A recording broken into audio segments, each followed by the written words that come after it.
Praise the lord. Minute with God's word.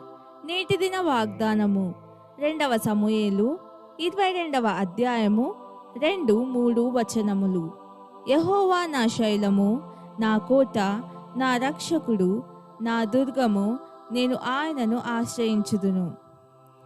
తరతరములకు బండ ప్రభువైన యేసుక్రీస్తే.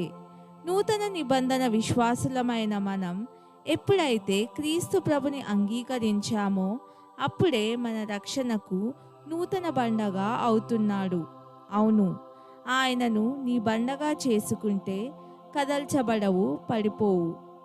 అందుకే ప్రభువైన యేసు ఈ బండ మీద నా సంఘంను కట్టుదును అని చెప్పడంలో ఆశ్చర్యమేమీ లేదు. క్రీస్తు బండపై కట్టబడిన సంఘం ఎప్పటికీ కదల్చబడదు, పడిపోదు.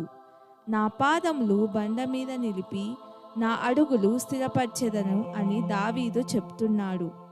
మన ప్రతి ఒక్కరికి పరలోక తండ్రి ఇదే విధంగా చేశాడు. మనం నిలబడిన బండను బట్టి దేవునికి వందనాలు. ప్రార్థన. తండ్రి, క్రీస్తు బండపై నా పాదములు నిలిపి నా అడుగులు స్థిరపరిచినందుకు వందనాలు. నన్ను నడిపించుమని ప్రభువైన యేసు నామములో ప్రార్థిస్తున్నాను తండ్రి. ఆమెన్.